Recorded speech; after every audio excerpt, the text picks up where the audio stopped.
Yo, what's up everyone, it's Metro Game 75 here today, and today we're playing Sakura Nights 2, Episode 6. Alright, let's get started. I thought this is, then, just a victim of a wild slime, like me. Now I'm not so sure. Felicia was right, it was suspicious that she was out in the forest so late at night without a weapon to protect her. She was up to no good. It's impossible to tell. I'm not the only one in thought either. Felicia usually talks 9 to 9, 19 to the dozen of strangers is silent. She's so quiet in fact that Rune shoots her curious glance. Phil, you tired? Oh my. Are you worried about me, my darling Rune? That is very kind of you. Not worried, just wondering. You usually talk, never shut up. Did something happen? Oh, this audio. Rune, despite her spotty grasp of the Marian, is quite perceptive. Maybe she can see more with those large blue eyes of hers than humans can. As a wolf girl, her senses are particularly sharp.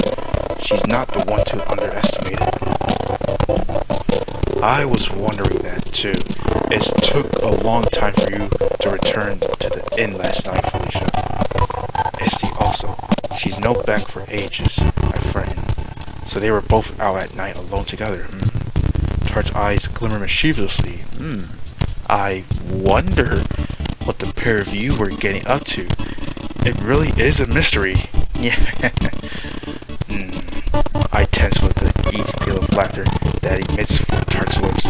While I'm not usually worldly as Tart, I'm not so very naive that I don't understand what she's hinting at. She's not being very suitable. I wasn't getting up to anything with Felicia. Really? Tart raised her eyebrow. Then why are the pair of you acting so coy?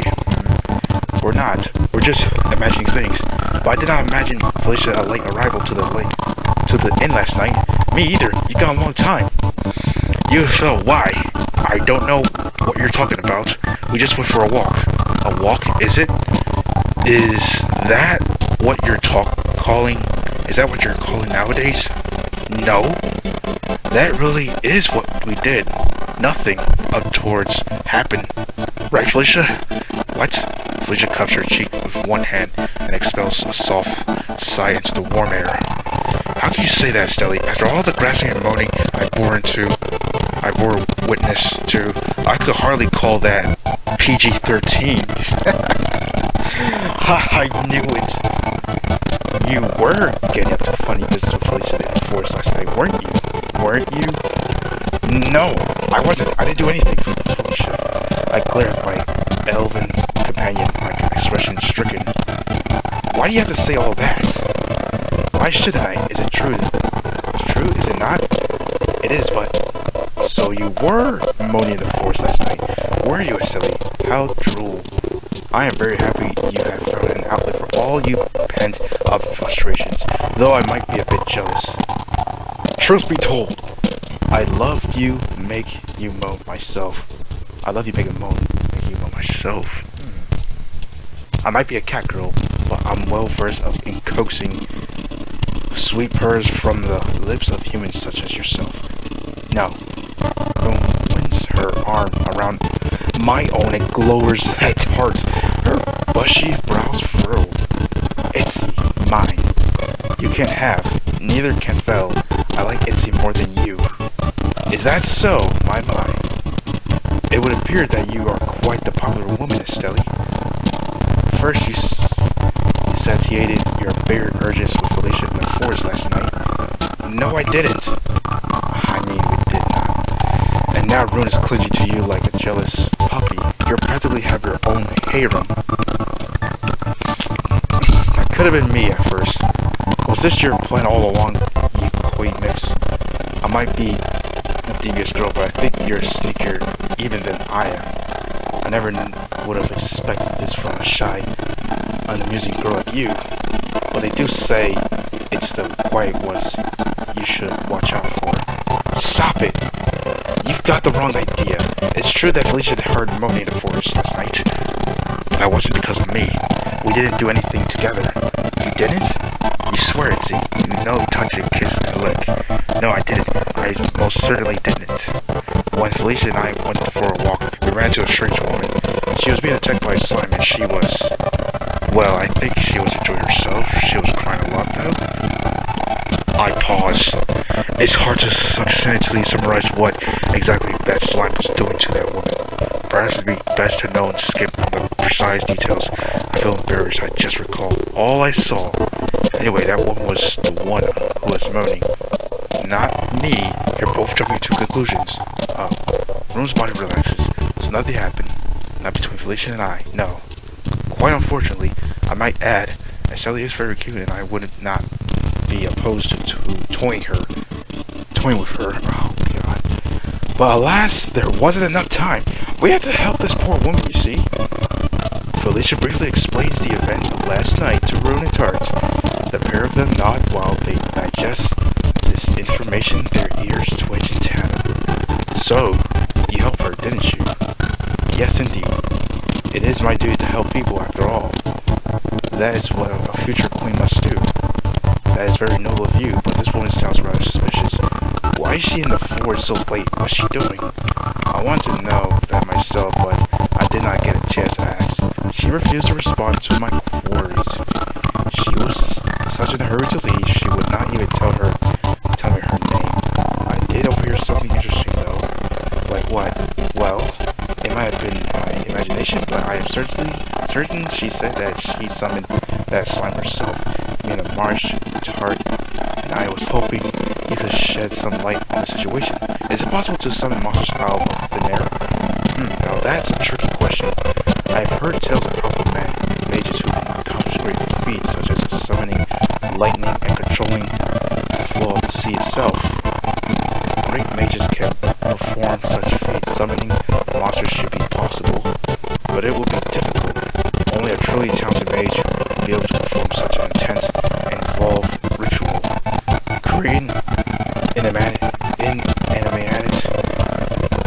objects from thin air, such as food, is simpler.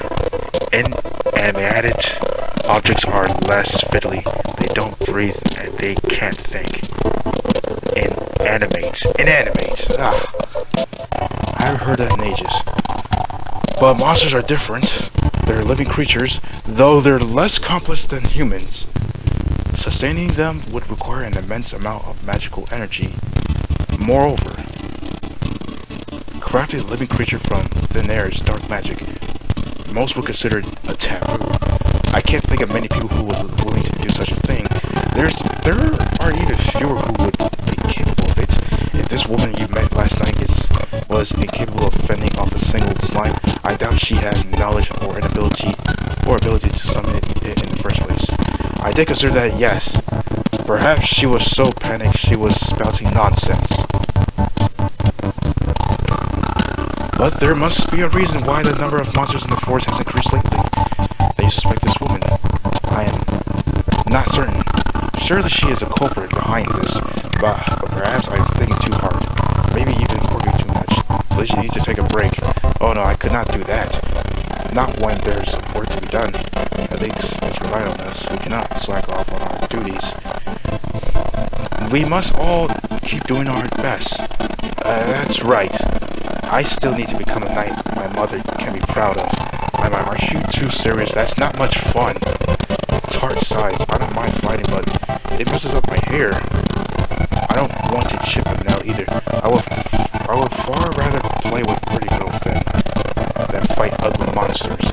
I wonder what the woman you met last night looked like. She sounded like my type. I wish I could have seen her too. I would have interrogated her long and hard until she cried out and begged for mercy. Shy, innocent girls like Estelle are well and good, but it has become quite a while since last I was able to torment an icy aloof princess. Rune shows a Tart a truly withering look. Her sharp teeth glittering in the sun. You're so base, Tart. You only think of lewd things. Base. And you don't? Not like you do. I know how to focus. We have job to do. I work hard, but you never serious. Always playing around. Debauched pervert. Now who taught you a big word like that? I know lots of big words. I'm smarter than you think. Now, no complaining. We keep working. Protect the forest. Help Itzy. What a goody two-shoes you are. I know wear shoes. I know. It was a figure of speech. I would have thought you understand that. Being so very smart. Rune bristles at this very offhand remark. She holds her paws aloft, claws bared, and hisses. I am smart. You know respect. Take it back. Tart pretends to ponder for a few moments, tapping her index finger against her lower lip, as she does so before. Nope, I don't think I will. If you were half as smart as you claim, Rune, you wouldn't be so fast to resort to violence, and you never would have been tricked by me to begin with. At the end of the day, only stupid people have to protect their supposed intelligence. That serves to prove how very self-conscious you are. Yeah. Why you that, does it?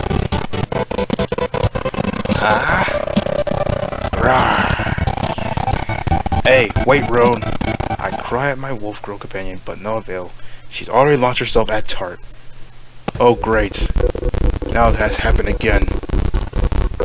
Rune grabs hold of Tart's lilac ponytail and gives it a sharp tug. Her free paw, meanwhile, reaches for Tart's face, but Tart's too quick for her. Nah, I don't think so. Tart stops Rune's paw before it can scratch her cheek. She grips tightly and twists it. So Rune whimpers. It's rude to scratch a lady's face, you know. Didn't your barbarian mother teach you better? My mother was not a barbarian. She was a well-bred lady, more of a lady than you. She can't have been much of a lady if she raised you. You're a mint, your minence. You need to be put down for the good of society. I am no minence. You the bad one, wicked evil. How dare you? Rune continues to tug at Tart, while Tart attempts to throw her off. Their bodies are entangled intimately. Tart's heaving chest is pushed up flush against Rune's, their cheeks spotted pink from exertion. If it weren't for the murderous look in Rune's eyes, one might be forgiven for supposing them a pair of over-eager lovers. Ha ha ha. Rune gives Tart's lilac lock a yank sharp enough that Tart almost pitches forward, tears beating in her eyes. Ow, hey, watch it. Tart recoils, or at least she tries to. She can't get very far since Rune's claws are still buried in her hair. Don't pull there. My hair is my pride and joy. I do what I want. You deserve. I hate you. Well, if you're going to be like that, I won't hold back. I can give just as good as I get, and I still haven't forgiven you for trying to drown me back then. I know forgive you for letting me get caught by a plant. Letting you, huh? That was your own fault for being so slow and clumsy. Don't blame me for your own inadequacies. I know what that means, but I know I hate. You shut up. No, you. No, you. Oh my gosh. There's also so violent, Rune's shirt is starting to slip down her chest. I'm afraid if this doesn't stop soon, Rune will end up flashing the whole street. But she's so focused on Tart, she doesn't seem to care. Tart, for her part, is similarly rumpled. She's lost more than the feel of her precious lilac hairs, and her cheeks are burning bright red. Well, for a person who lives in the city of Philadelphia, this is very true. For when women fight, they just rip off their clothes. They don't really care if they're naked or not. Like literally, for real. It's pretty much true. Happening in most areas, not in every places. Being a mage, Tart isn't used to physical altercations. It's taking her very ounce of stamina to remain upright. Sweat is beating on the inside of her thighs, and her breathing is ragged. I know Tart and Rune are sworn enemies, determined to bring about one another's destruction, but there's something oddly lewd about this scene. As we all can see, I'm starting to feel like a voyeur. I don't want to look, but I can't tear my eyes away. And I'm not the only one. But by this point, quite a crowd has started to form around the bickering animal girls. Hey, look over there, it's a cat fight. It's a literal cat fight. Those two girls sure are going at it. They're getting all flushed and sweaty. My goodness, I can't help but feel jealous. I wish I had that much stamina. Alas, I'm too over such frail clean. So who do you think will win? I've been on the wolf girl myself. Nah, man, the wolf girl has a lot of spunk, but that cat girl looks like the devious type. I bet she'll pull something out of the bag at the last minute. Why don't we take bets? I'm placing one bronze coin on the wolf girl. Then I'll cast a vote for the cat girl. I don't care who wins. I just want to see them shred one another's clothes to ribbons. That's me. Yeah, how shameless can you men be? Don't just stand there gawping. Such behavior should hardly be venerated. Yes, I quite agree. It's not like if I find these big green animal girls cute or anything. I'm certainly not rooting for the cat girl. Geez, we're at the center of attention again. As a shy girl, I really should have thought twice before assembling a party of weirdos like this. I should have known this would happen. All these watchful eyes and curious whispers will bring ruin into our back to reality. But, yeah, hiss, yeah. They're so caught up in one another. I don't think they've even noticed the buzz around them. They're lost in their own little world. I'm afraid they're not going to stop until one or both of them is dead. Alright, go for it. Little wolf girl, go for her eyes. Fight back, you kill little kitty. Bite her eyes. Yeah. On her tail. Pull off her clothes. Jeez. I massaged my temple with my fingertips. I think I could begin to feel a headache. Will those two ever be able to get along? Who knows? Who knows if they get along or not?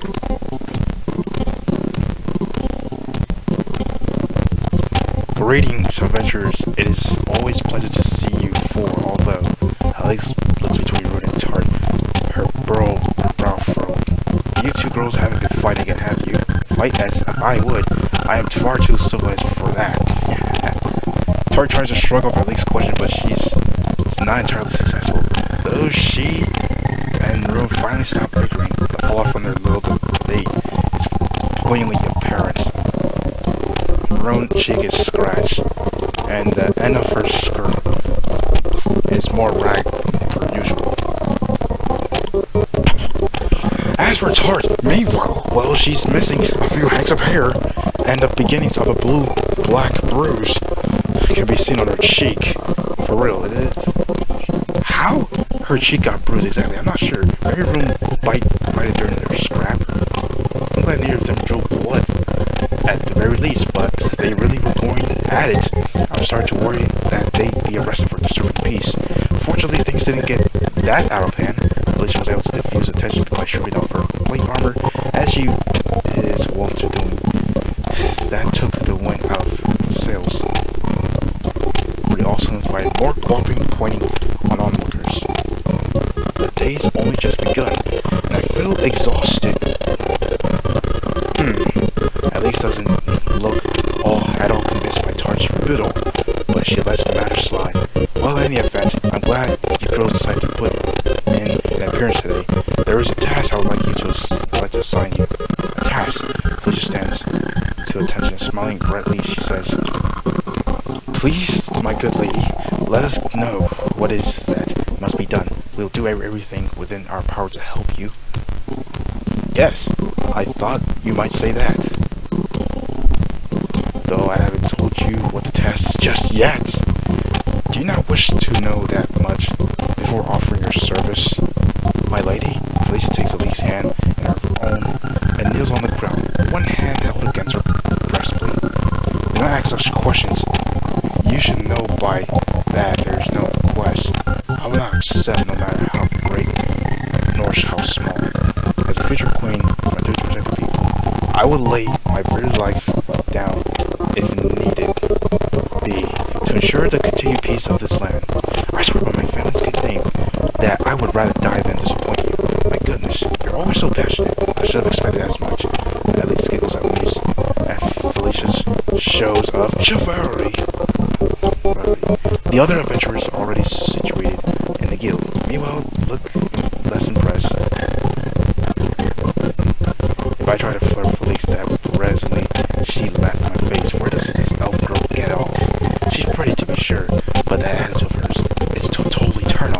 I don't think it's much of her swing of swinging a sword around or wearing armor.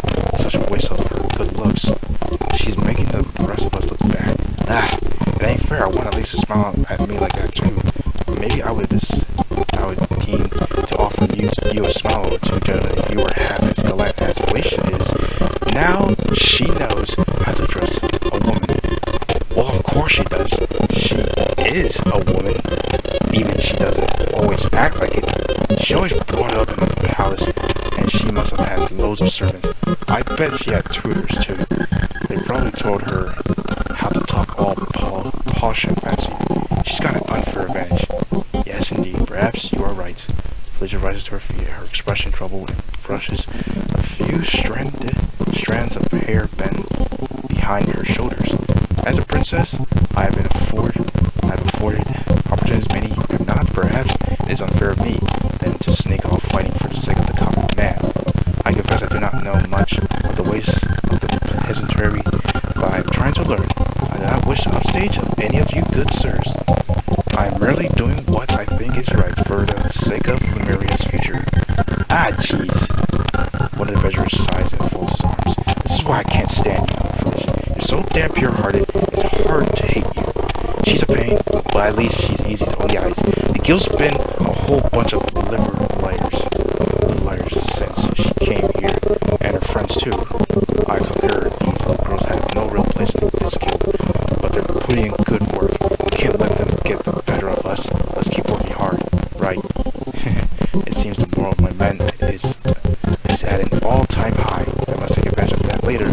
There are many questions that need accepting. And on that note, I return to our earlier conversation. As you girls should know, the forest has been overrun with monsters as of late. Early this morning, I was given a report from a local farmer about increased monster activity to the north of his fields.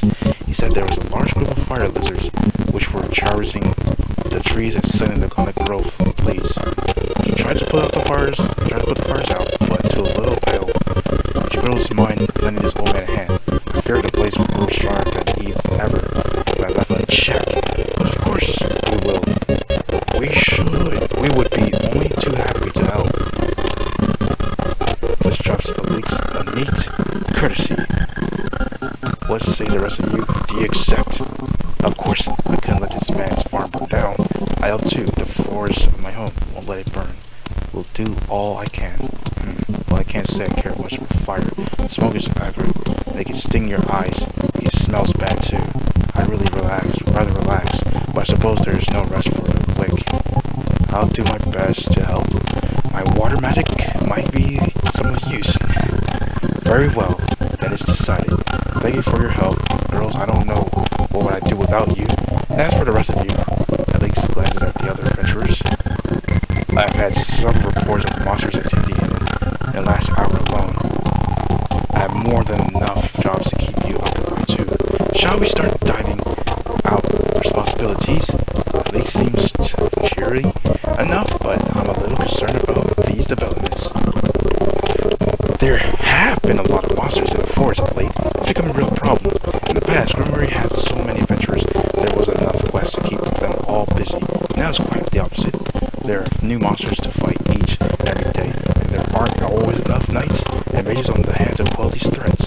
More men are getting hurt, but we barely made a dent in the waves of monsters that keep pouring forth from the depths of the forest. This increased monsters' activity is normal.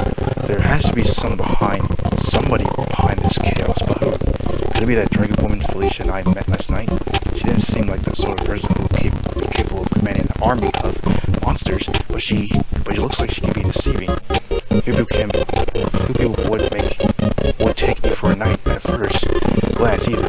Things are getting so confusing. I don't know what to think anymore. Well, that's true. Alright. So, you are the wicked monsters that have been terrorizing the local farmers, are you? Well, I shall not stand for your impudence. Alright, this is the end of the video for today, guys. So, I hope you guys like this video. Don't forget to like, comment, subscribe, and I'll see you guys in the next one.